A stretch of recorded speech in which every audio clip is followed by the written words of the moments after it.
Present Teenmar Mallanna ఈ మధ్య కాలంలో అసలు ఎక్కడ కనిపించట్లేదని చెప్పొచ్చు. ఓన్లీ ఆయన ఎలక్షన్స్ టైమ్స్లోనే యాక్టివ్ అవుతారేమో, మిగతా టైంలో మ్యాక్సిమం ఆయన ఉన్నానా అంటే ఉన్నా అన్నట్టుగానే ఉంటారేమో అన్నట్టుగా అనిపిస్తుంది. ప్రజెంట్ ఆయన మాత్రం ఒక దగ్గరికి ఫ్లైట్లో వచ్చారంట. అది చూసి చాలామంది షాక్ అయ్యారు. అసలు కనీసం చాలా దీనస్థితిలో ఉన్న వ్యక్తి ఆ లెవెల్ వాళ్ళకి ఎలా వెళ్ళారు?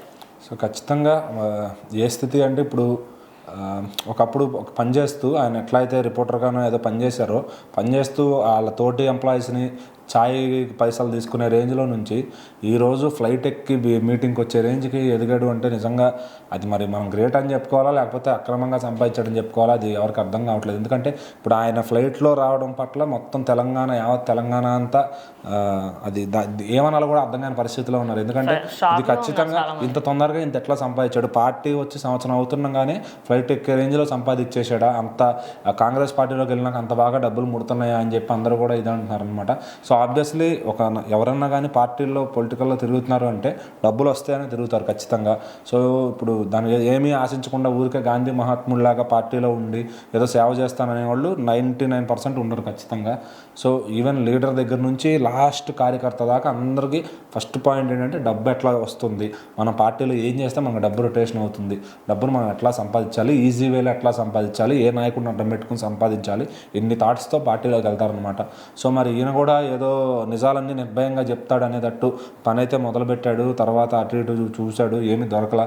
చివరికి కాంగ్రెస్ పార్టీ వచ్చినాక కాంగ్రెస్లో సెటిల్ అయ్యాడు. సో అది ఇక్కడ ఎంతకాలం ఉంటారనేది తెలియదు ఖచ్చితంగా. సో ఉన్నంతలోనే మనం చెట్టుకి కాయలు ఉన్నప్పుడే తెంపుకోవాలన్నట్టు ఖచ్చితంగా ఆయన జస్టిస్ 100% చేస్తున్నాడు నిజంగా. సో మరి అది ఎందుకంటే ఎవరికన్నా ఫామ్ ఒక 10 ఏళ్ళు ఉండొచ్చు, 5 ఏళ్ళు ఉండొచ్చు, ఫామ్ ఉన్నప్పుడే ఎదిగిపోవాలంటారు కదా. సో ఖచ్చితంగా ఇప్పుడు నెక్స్ట్ ఎమ్మెల్యే అవడానికి కూడా ట్రై చేస్తున్నాడు. అదే మరి ఎమ్మెల్యే అవడానికి కూడా ట్రై చేస్తున్నాడని టాక్ వస్తుంది. మరి ఈ లోపు ఎక్కడి నుంచో సంపాదించాడు, ఏం చేసి సంపాదించాడు అనేది ఎవరన్నా మన దిల్ రాజు గారి మీద ఐటీ రైడ్లు చేసినట్టు ఈయన మీద కూడా ఒకసారి చేస్తే అప్పుడు మళ్ళీ అంటే దీని సొంత ఫ్లైట్ కొనుక్కునేస్తా అంత సంపాదించలేదు కానీ ఫ్లైట్ మరి ఏమైనా రెంట్కి తెచ్చుకున్నాడు, అట్లా కూడా ఆ బేసిస్ మీద తెచ్చుకున్నాడు ఉండొచ్చు. సో మీటింగ్కి కొంచెం గ్రాండ్గా అయితే వచ్చారనమాట. అండ్ వచ్చిన తర్వాత అక్కడికి వచ్చి మళ్ళీ దోపిడీదారులు అది ఇది అని చెప్పి ఫామ్లో ఉన్న నాయకులను ఆయన తిట్టడం చాలా ఆశ్చర్యం కలిగించింది. ఎందుకంటే బీసీలకు అన్యాయం జరుగుతుంది అంటే ఇప్పుడు ప్రభుత్వం మీదున్నా కూడా మీకు అన్యాయం జరుగుతుందని నోరిప్పి చెప్పామంటే ఇక్కడ నువ్వు ద్వేషిస్తుంది తిడుతుంది కూడా ప్రభుత్వంలో ఉన్న అధికారులని అని కూడా క్లియర్ క్రిస్టల్గా ఇటు మరి సోషల్ మీడియా కూడా అదే నడుస్తుంది. సో నువ్వు క్లారిటీగా ఉన్నావు, నువ్వు ఆ పార్టీలో ఉండి కూడా ఆ పార్టీ నాయకుడిని తిడుతున్నావు, ఆ పార్టీ క్యాస్ట్ని తిడుతున్నావు అని చెప్పి కూడా మొత్తం అందరూ ఫుల్గా రాళ్ళేస్తున్నారు అనమాట. అండ్ బేసిక్గా ఏంటంటే మరి అది ఆయన రావడం తప్పని కాదు కానీ చాలామంది జీర్ణించుకోలేకపోతున్నారు. ఆ మాస్ హెలికాప్టర్ ఎంట్రీ ఏదైతే ఉందో తన సభకి వచ్చి గెస్ట్గా వచ్చే హెలికాప్టర్లో రావడం ముందు అక్కడ ఉన్న వాళ్ళే జీర్ణించుకోలేకపోతున్నారు, వీడికి ఎంత సీన్ ఉందా అన్నట్టుగా.